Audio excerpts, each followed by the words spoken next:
Hello, Gemini, and welcome to your reading. This is Bright Soul Collective Tarot. My name is Laura, and these will be your intuitive insights and advice for the month of January 2023. And since I am getting a bit of a late start, I will extend the timeline a little bit for about the next 4 weeks into the beginning of February 2023. That way, it'll give me a bit of a buffer to get next month's videos out as well. So this reading will be for Gemini, Sun, Moon, and Rising. So by all means, if you know your major placements, you can listen to any and all of the videos that apply. Each one may resonate for you differently. And as always, before we get started, do keep in mind these readings are general in nature. They're meant to apply to a more broad collective of individuals. So that means not necessarily every detail that comes through will be for you. I highly recommend you take anything and everything that does resonate, however that makes sense for you. Use your discretion and simply leave the rest. So Gemini, Happy New Year, Happy 2023. I hope you guys are all doing well. If you are returning, I apologize. I was MIA for a couple of months. Was kind of going through a lot. It was one thing after another, and things were just kind of a struggle. So I had to kind of pull back a little bit and just focus on taking care of myself and my family. I wasn't doing much in the way of energy work, and so yeah, now I'm ready to jump back into it. And I'm super excited to be here. And if this is your first time here, welcome. Thank you for joining me and sharing this time and space. Yeah, I'm super excited to get into your reading for this month. And I've got your oracle card here. As always, we'll get some tarot. I'll share with you my channeled messages that I connected with before I started the video. And we'll get you a final oracle and some affirmations to finish things off. So before we get into your cards, I'm just going to give you the energy that I was picking up on as I was preparing for your reading. And it was like a little bit strange to me. So like honestly, I kind of felt a bit of confusion because it's like I was waiting for something and just nothing was coming. So it's like I don't know what's going on. I don't know what I'm feeling, or maybe I know how I'm feeling, but I don't know what to do with it, like with those feelings or with that knowledge. And I got the sense that you may be feeling as though you're looking for guidance or in need of guidance, and you're just kind of like waiting for it to come to you, or perhaps you're looking outside, like externally, for guidance and support, and it's just not really coming in. So that, as a side note, could indicate to me that perhaps this is something that you're meant to kind of uncover for yourself in due time. Like it might be a very personal experience that you're meant to have. It's not necessarily guidance or support that's going to come from someone outside of yourself, but maybe something that you come to realize, for yourself. But yeah, there was almost a sense of like, I don't know what's going on. I don't know what to do. I don't know what to do about the fact that I don't know what to do. Like it's kind of, I don't know, almost being at like an impasse, if that makes sense.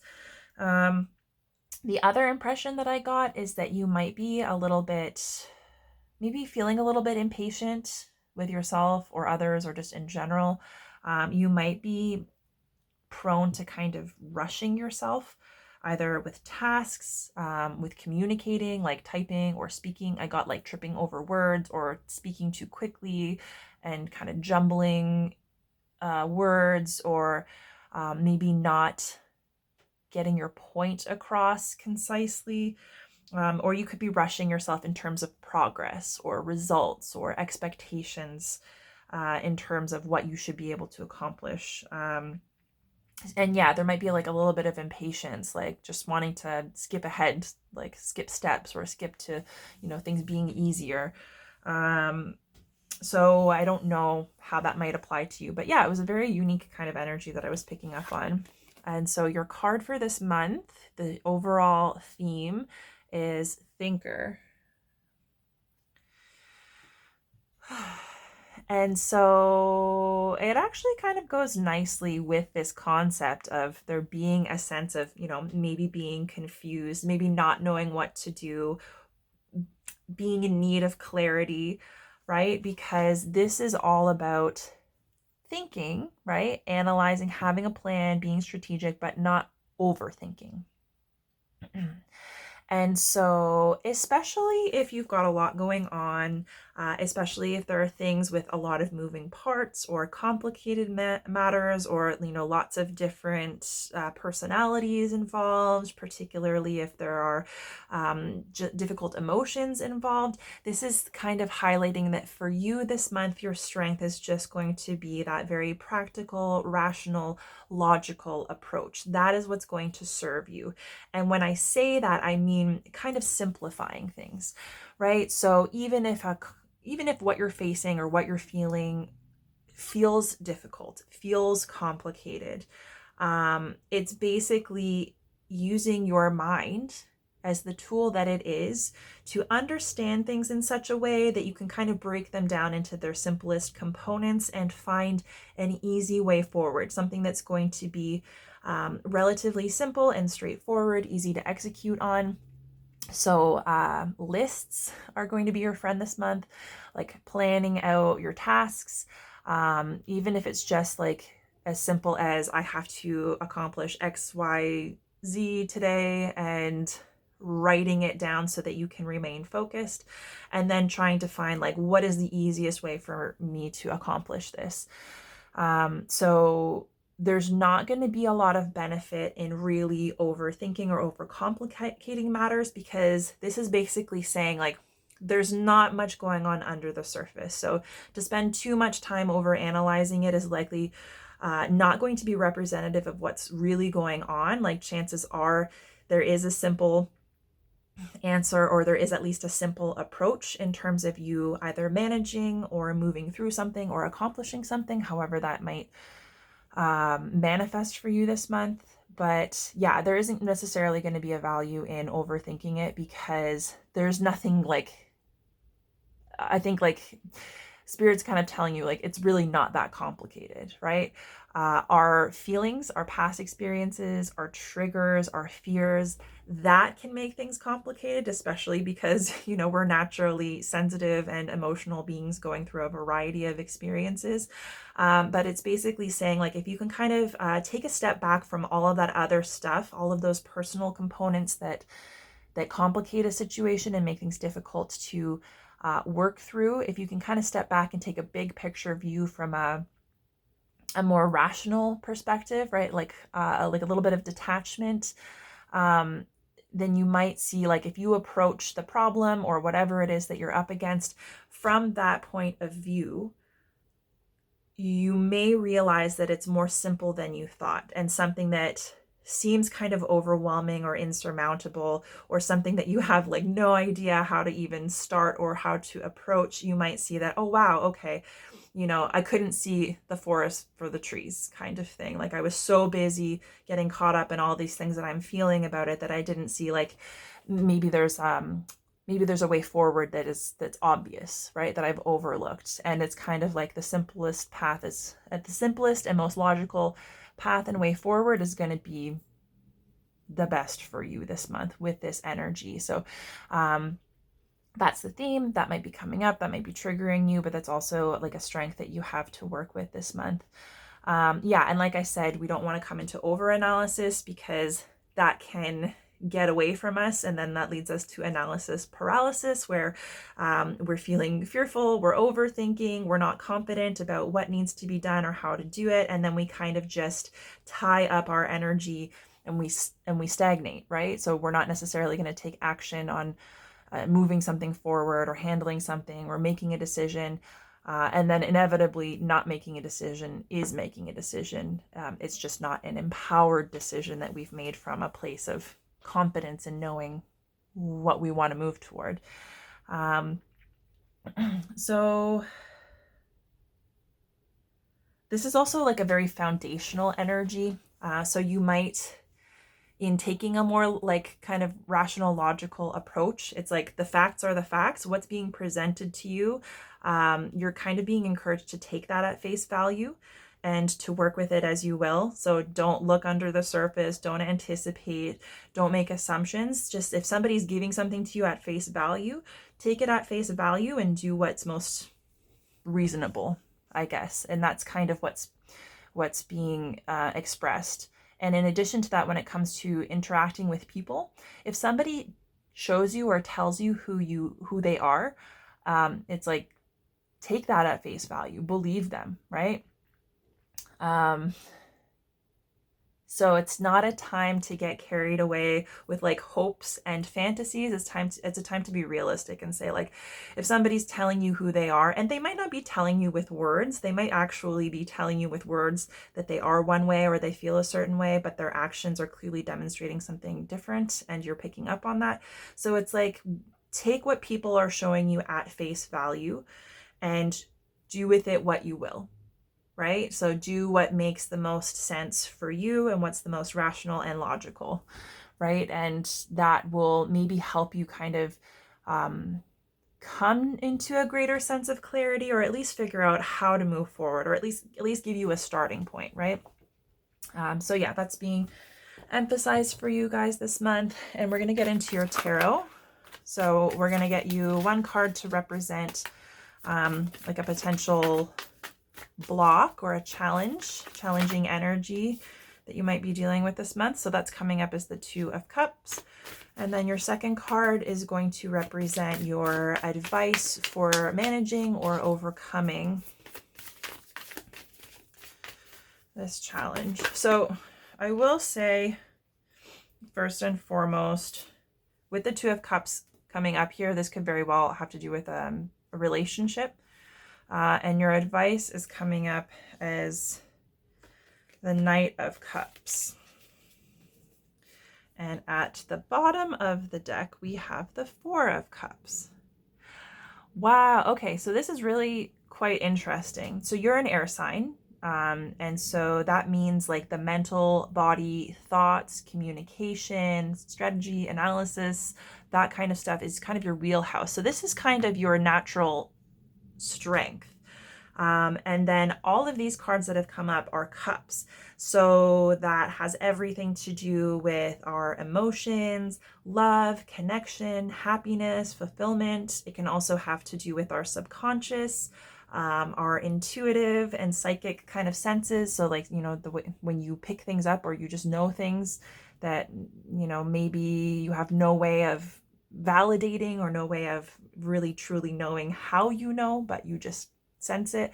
So that's kind of what's coming up. So this tells me that you may very well be dealing with a lot of emotions, or perhaps the confusion and the things that are demanding your attention, the things that need to be kind of worked through in this logical kind of sense might be really, really rooted to your emotional body, your emotional experiences, the feelings that you have about yourself, about others, about like life and love and happiness in general.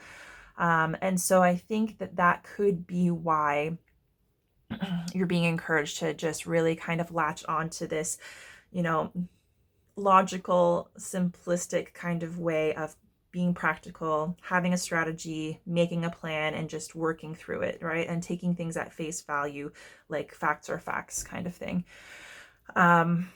Because if you are in a state where you're experiencing things really deeply emotionally, whether it's like really deep love, whether it's longing, whether it's lust, whether it's, desire for happiness and satisfaction and all this kind of stuff, or it's like, difficult emotions like feeling hurt or heartbroken or, unfulfilled. Those emotions, while absolutely valid and a really important part of your experience, are not necessarily going to serve you in moving forward in whatever capacity this is kind of manifesting for you. For example, if it's in a romantic relationship, or if it's like with a really good friend, or if it has something to do with work, right? Because the Two of Cups has to do with like divine partnerships, quite often romantic partnerships. It's all about love and sharing love, giving and receiving love, but it is also about the way that we love and show up for ourselves. And it's kind of like you're not going to have this really happy, healthy, balanced, loving relationship if you're not doing the work to take care of yourself, honor yourself, fill your own cup first, right? So sometimes this can come up as codependence.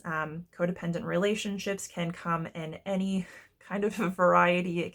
Codependence can exist within family structures, in workplaces, among friend groups. Like it really can show up anywhere.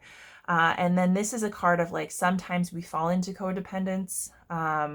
So if that's a theme that you're working through, that might be something to keep in mind. So this is showing up as the challenge. So it might be something to do with relationships being difficult, a history of relationships being difficult, a specific relationship right now that you're struggling with. And it doesn't have to be romantic, because this can be like the love and connection that we share between friends or with family members. And the twos are usually about balance, right? So like giving and receiving. And when it comes to relationships and the way that we interact with others, specifically when we're experiencing an imbalance, so we're showing up in a different energy than the other person. Maybe we're offering more, or we're expecting more, or, you know, there's some kind of deficit, or there's a lack of being on the same page. It's really hard to be able to have that kind of be all end all happiness and harmony, because even if we're in a place where we're ready to connect with it and share that with somebody else, it doesn't mean that person is in the same place or wanting the same things, or knows how to receive love, or knows how to give that love that you're looking for. And so this might be manifesting something that's impacting you on an emotional level that has to do with your relationships, either current relationships or the way that you feel about yourself in relationships in relationship to others, the way that you feel about love and fulfillment, and your ability to find balance and stability in that arena. Those kind of challenges really could show up and manifest for you in any number of ways, but it is something that is connected to, like, you know, a desire for happiness, a desire for love and connection. And sometimes this is even like an intuitive kind of connection between people where, you know, you don't necessarily, you know what's going on with each other. You don't necessarily need words, right? So yeah, for that to be the challenge, and especially with it being an emotional energy, and a lot of times it's something that's really, if it's something that's really important to us and we have really strong emotions about it, that can cloud our judgment. It can get in the way of like clear perception of the other person, and like a clear understanding or knowing if we're participating in an interaction that's really what's right for us. So that's where it's like taking a step back from the emotional intensity or the way that we feel about things, or our hopes and dreams about these types of situations, and really just taking a look at it from a more practical standpoint. Like, what is being shown to me? What is being demonstrated to me? Does it work for me? Is it what I want? Does it align with my values? Does it align with my idea of, you know, what I want for the future, right? So it's like taking some time to analyze things a little bit more logically might help you to find a way forward that, instead of being like at the mercy of the more emotional part of you, which it isn't necessarily going to take you in your healthiest direction, particularly if you're pretty like enmeshed or like involved in whatever this is. Like if you're kind of really stuck in the middle of it, it's hard to have perspective, right? And this can also be talking to people who have like a really good kind of logical approach that's not super personal to them. It might be good to help you connect with like an outside perspective, because sometimes our experiences are tainted just by we're just too close to them. And your advice for overcoming the way that this kind of Two of Cups challenge is showing up is the Knight of Cups. And the Knight of Cups is like one of the most romantic cards in the deck. It's like, it's kind of like your, you know, knight in shining or armor on a white horse showing up with an offer of love, like somebody who's showing up that, you know, wants to connect with you, wants to offer love and kindness and compassion, you know, wants to experience romance. It's kind of like, it makes me think of like, you know, the cheesy Hallmark movie, like, look, here he is, he's waiting for you with his hat off and his bouquet of flowers, you know, and there's an offer of love, and he set up a little picnic, and like there's his, you know, white horse. So it's kind of like, this may be the energy that you're hoping for. So I will say, because I am getting a sense that it is relationship related, if it is a romantic in a romantic sense, this could be like the partner that you want, right? This could be the type of love that you want to experience, the type of love that you want to offer, and the type of love that you want to receive. And so, first off, if this is coming through as your advice, it's saying if you're looking at your partnerships, even if it's not romantic, even if it's friendship, what does an offer of love and support look like coming from your friends? And are your friends offering that to you, right? And if not, why? So it might be a time of kind of alignment and assessing your relationships and seeing like, hey, instead of just being, upset that people aren't giving me what I want, ask yourself, are you interacting with the type of people that have the same values as you, or that are capable of giving you love in the way that you want to receive it? And then also, it's kind of like the love languages. We also have to be willing to understand other people's love languages and what they value and how they want to give and receive love. So there has to be like a mutual like openness across the board in terms of giving and receiving. But yeah, so this might be paying attention. If you have a tendency to interact with people that maybe undermine you, or maybe like make, especially in romantic situations, like make you work kind of hard, or that you feel kind of codependent with, or if you're healing codependency, this energy of the Knight of Cups, it's about being the type of person that you're trying to attract. So the type of love that you want someone to have for you and to express openly for you, whether romantically or platonically, instead of waiting for that to come into your existence, waiting for that person to come and sweep you off your feet, which they very well could.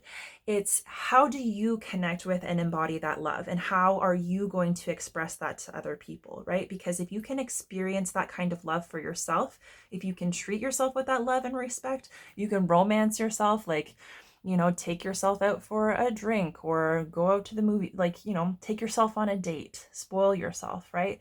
If you're willing to treat yourself that way and then to share that kind of love and support with other people, then you're putting that out into the world. It's going to be beneficial for you as an act of self-love, but then it's also going to send a signal to other people of what you're looking to receive, right? So if you're saying like, I know I'm valuable, I know that I'm worthy of receiving love because I'm doing these things for myself, right? And I'm not afraid because I'm not afraid to love myself in this capacity. I'm not afraid to offer that same kind of love to someone else.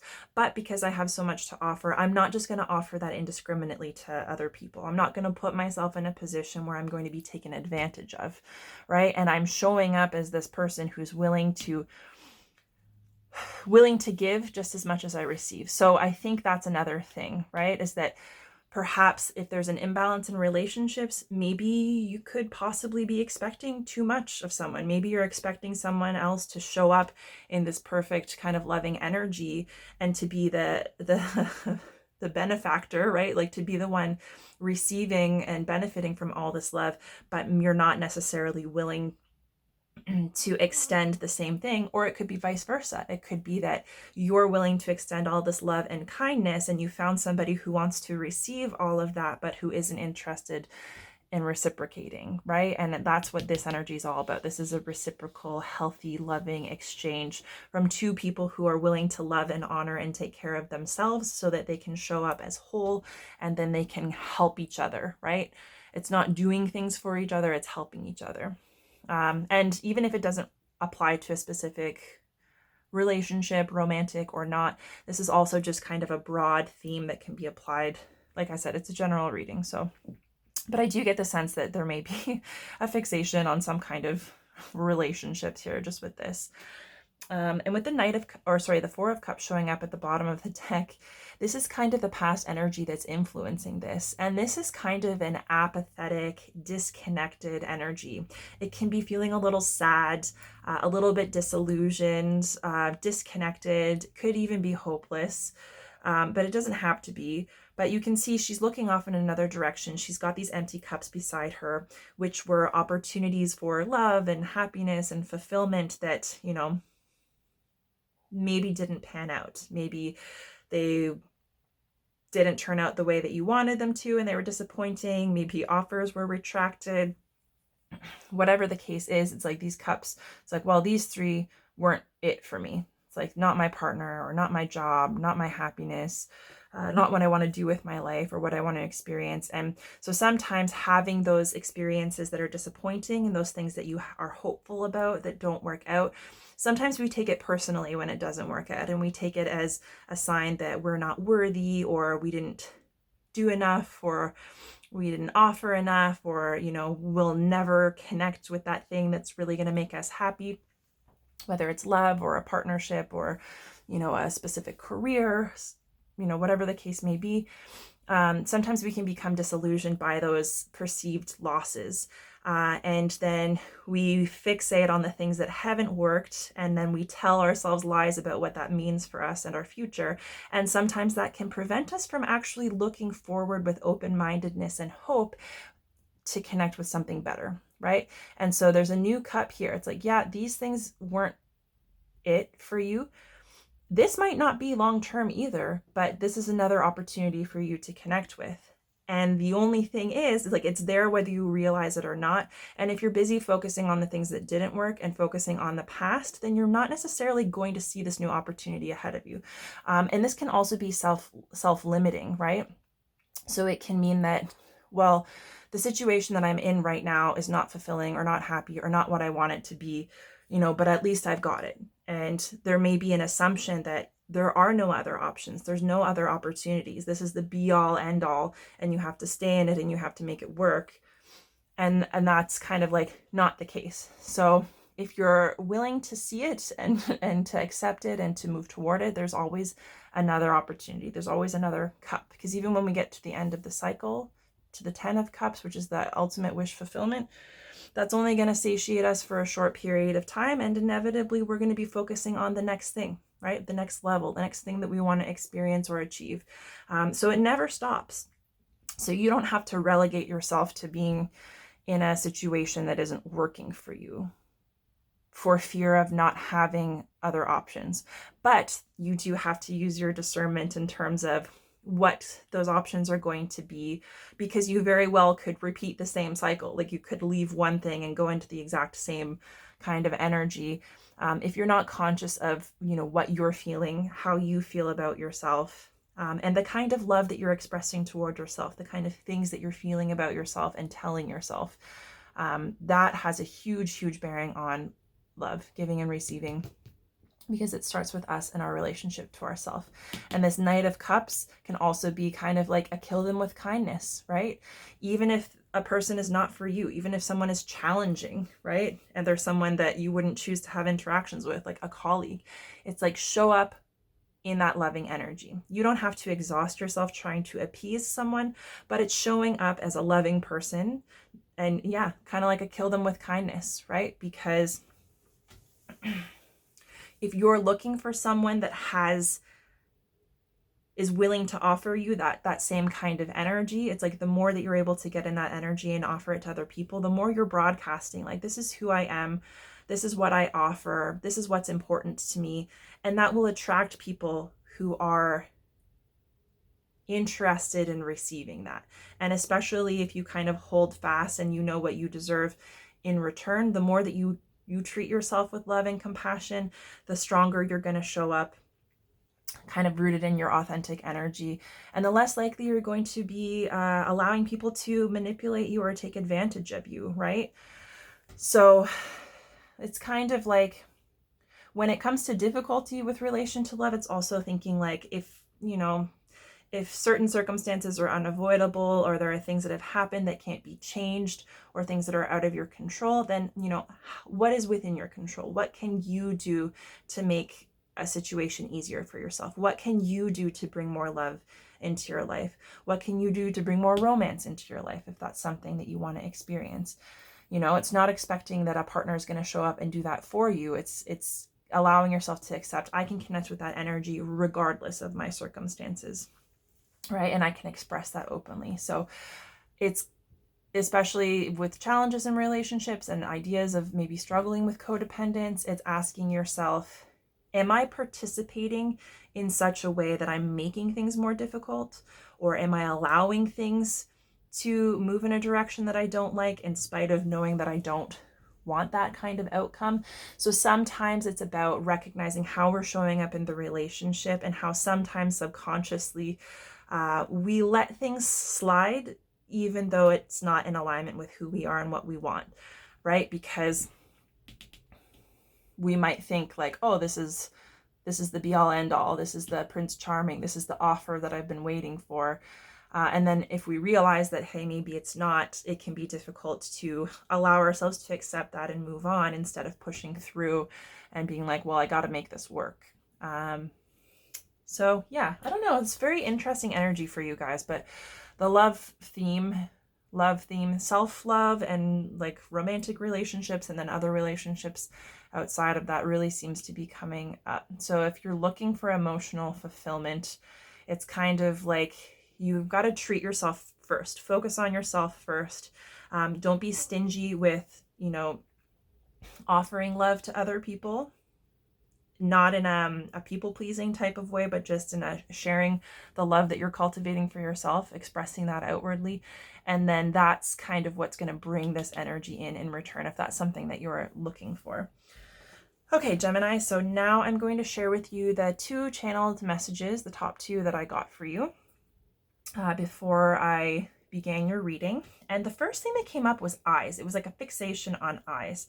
So there was like a number of phrases that were just coming into my head, like 2 of which were behind your eyes, or like behind my eyes, like what is behind my eyes? Your eyes are an ocean. And so it kind of gave me that you might be somebody who really, truly fixates or believes in that, like eyes being the window to the soul. Perhaps eyes are important to you. But yeah, it was kind of like a feeling of assessing what your perspective is, what your eyes have seen, how you perceive the world, how you see things to be. Because we all have our own lens, and that lens is kind of tainted or tinted based on our personal experiences. So no one is going to see the world quite like we do. And maybe you've been spending some time thinking about that, thinking about the fact that people can look in your eyes, but they can't see the world through your eyes. So maybe there's a disconnect in terms of how other people perceive the world, how other people perceive you. There could be I don't know, eyes might be a theme for you. You might have something going on with your eyes. Maybe you get a lot of compliments on your eyes. Maybe you feel your eyes are one of your best features. I don't know. But yeah, there's kind of this sense of like how you look at the world and how you perceive the world, and maybe recognizing that like other people can't see it. They don't see the depth in you. They don't see the lens through which you kind of view everything, and maybe that's why they don't understand you. So I don't know if that will resonate for you at all, but the next message that came through was overcoming obstacles. And the funny thing is that like immediately after this overcoming obstacles, it's like a trail of destruction in your wake. Not in a bad way though. So I'll explain to you. I was thinking kind of like an obstacle course, right? So it's like you're here, and in your in your wake, there's a number of obstacles that you have overcome, right? And you're here and you've got a number of obstacles laid out ahead of you. So it's kind of like it's constant. There's no end in sight. And so I thought it was kind of funny. So you might be feeling like you're going through the ringer, or your life is like an obstacle course, or you've just kind of been hit with like one thing after another. Because it almost seems like you get hit with an obstacle and you're like, holy, what am I going to do about this? How am I going to overcome it? And then you work to overcome it and you're like, okay, cool. I'm through this. Now it's time to just like relax. And then it's like you're hit with another obstacle. So it's just like one thing after another. There's always like another challenge. And I think with that in mind, if that's how you're feeling, I think it's really important for you to take a look back at that trail of destruction and all of that stuff that you've overcome, and make sure that you're giving yourself credit, right? Make sure that you're giving yourself credit, whether you feel you navigated it or handled it gracefully or not. You're here, you've been through it, you did it, you overcame those things, and you deserve to honor yourself and to celebrate yourself and to feel good about the fact that you've been constantly hitting these roadblocks, and you've still been working to persevere and to keep moving forward, because that takes a lot of courage. It's not an easy thing to do, particularly if those challenges are are emotional in nature. So I think it's important to take that time to recognize yourself and to gain some confidence. You've been through it, and in spite of the fact that you may have another obstacle ahead of you and there may be many more waiting for you, you've already proven your ability, right, to get back up on your feet and climb that next hill, right? So it's like you've already proven to yourself that you can do it. No, it's not easy. No, it's not necessarily fun, but you deserve to be confident in your ability to handle this, right? So don't let yourself get beaten down, because it can be really discouraging when we hit one thing after another, and it can be really easy to question ourselves and to doubt ourselves and to feel kind of like giving up. So yeah, you've gained experience, and the thing is, if you've been through so much, you've overcome so much, you've got more obstacles ahead of you, if you know that that's not something that you can control, then again, like I was saying, it's asking yourself, how can you make it easier for yourself, right? And a lot of times that's building yourself up, finding a way to feel good, finding a way to connect with something that's meaningful to you, having outlets to help you manage, the struggle, to balance out the parts that aren't so good. And so it's kind of like with Thinker, it's like what you're thinking about, what you're focused on is going to really impact the way that you feel about yourself, right? So your perspective is everything. And sometimes our perspective, we don't even realize, is taking a difficult situation and making it more difficult. So it's kind of like, yeah, if you've been handed a shit sandwich, you might not be able to change that. But what are you going to do to make it easier for yourself? Right? Because it's like, yeah, we can't change what's happened to us, but we can change how we respond to it. We can control how we're going to move forward. So you can move forward and be like, wow, my life is awful and miserable and nothing's ever going to get better. Or we can say, like, I don't really want to feel that way for the rest of my life or for X amount of time. So how do I make myself feel better? How do I connect with something that's going to allow me to maintain hope, or, give myself a new goal to reach for, so that I've got some kind of intrinsic motivation, something that's for me in the midst of struggle, right? So something to keep in mind. And I'm going to get you your last oracle card as a final bit of advice, and then a couple of affirmations. Oh gosh, a whole bunch of cards coming out. So yeah, this will be additional advice, maybe additional insight. I'll read it directly from the book, and basically however it resonates for you, you'll know. Okay, so your card is protection. Call back your power, cut the cords, soul retrieval. Yeah, so you might find yourself bound to people.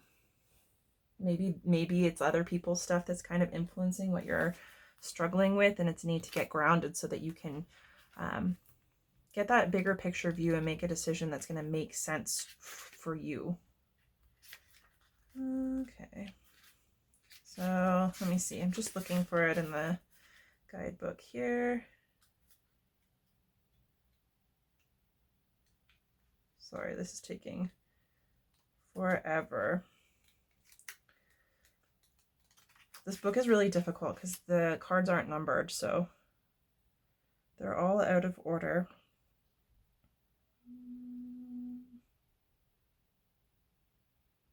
Why am I having such a hard time finding this? Protection.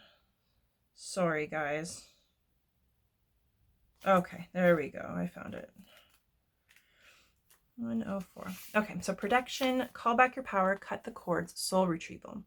You're being called to protect your energy and call back your power. May all the lost pieces return home now. Take a look at who and what drains your energy. Do not keep your tabs open. Shut down energetically each night.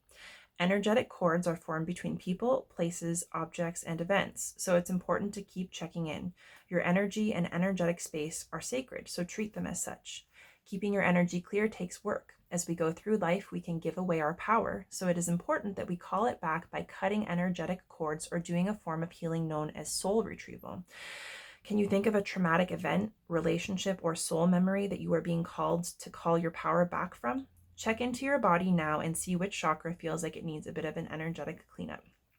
And then there's an activation if you guys want to do it. So it says, hold the card on the chakra or chakras that need cleansing and repeat the following.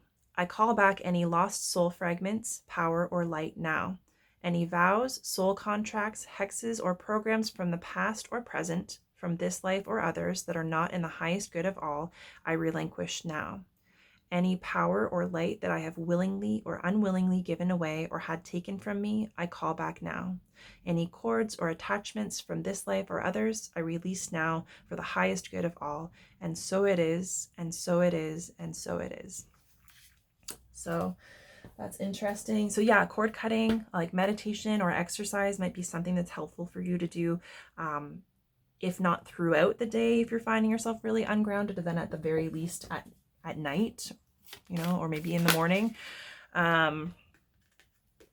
It's something that I do for myself. So you may be scattering your energy, particularly if you're talking to or involved with a lot of people, if you're easily like impacted by other people's thoughts or feelings or words. You might be giving your power away without realizing it, and calling it back can help you to kind of get grounded and to focus on yourself, right? Because it's really difficult to know what's right for us and how to love ourselves best if we have our energy scattered and connected to the thoughts and feelings and needs of many other people, because at the end of the day, we're responsible for taking care of that for ourselves, and everyone else has to do their own work. So your affirmations: I can find peace in every breath. So breathing, breath work might be helpful even in addition to this cord cutting exercise. And I can think my way out of fear. So that's kind of neat because that goes hand in hand with this thinker energy, right? So sometimes taking a practical, logical approach, even if it's something like you're fearful that you're not going to meet a deadline, right? Then think about it. What do you need to do to meet that deadline? Make a plan, simplify, and execute, and chances are not only is your fear going to be diminished because you have an actionable plan, but you'll probably be able to follow that plan in such a way that you achieve your goal, or your whatever you were afraid of happening doesn't end up happening, right? So it's kind of like, as much as fear can be disruptive, we have the ability to flip the script and change the narrative. And so sometimes it just takes that little bit of logic, that bigger picture view, and trying to take the facts as they are and use the information that's most obviously available to make a decision and move forward. So yeah, so Gemini, that's your reading. I hope you enjoyed. If you did and you found this to be helpful, the best way to support me is to like this video on YouTube, leave me a comment, let me know what you think or how it resonated. Beyond that, you can share my readings and my content with anyone that you feel might be interested. Make sure you check out my channel at Bright Soul Collective Tarot, and if you haven't already, subscribe to my channel. If you click the little bell notification, that will ensure that you're signed up for notifications, and that'll keep you up to date on new videos and new readings as they're posted. So yeah, Gemini, I hope this month is good to you. It's been an absolute pleasure reading for you. I'm so happy to be back. I can't wait to reconnect with you again and read for you in the future. And in the meantime, I'm wishing you all the very best.